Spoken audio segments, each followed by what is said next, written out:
This brutal war of aggression being committed by Russia against Ukraine has brought into sharp focus the power and purpose of American diplomacy.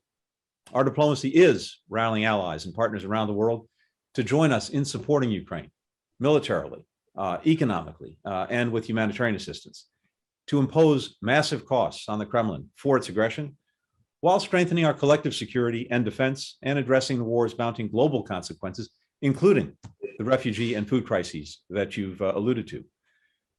We have to continue to drive that diplomacy forward, to also seize the strategic opportunities and address the risks presented by Russia's overreach as countries are reconsidering their policies, their priorities, and their relationships.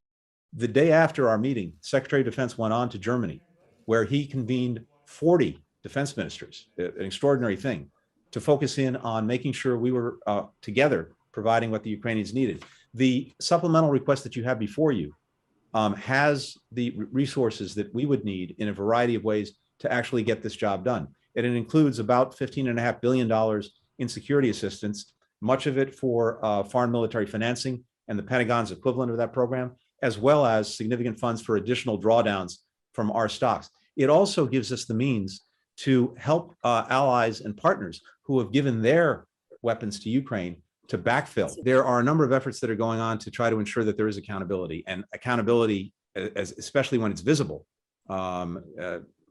may serve as something of a deterrent going forward, but we want to regardless make sure that there's that accountability. We're directly supporting the efforts of the Ukrainian Prosecutor General and her team to accumulate evidence and to be able to prosecute war crimes of one kind or another. When it comes to the Iran nuclear agreement, that's still something that is being engaged in to see if we can get a return to mutual compliance.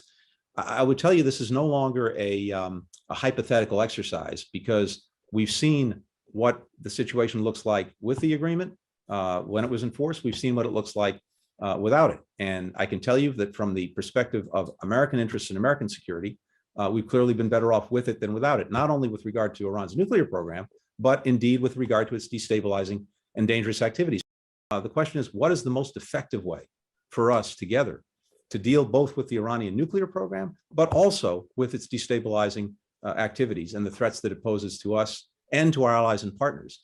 And one way or another, we're going to do that. If there is an agreement, that agreement takes in no way away from us any of our abilities to deal with Iran's other dangerous actions, the ballistic missiles, the support for terrorism, et cetera.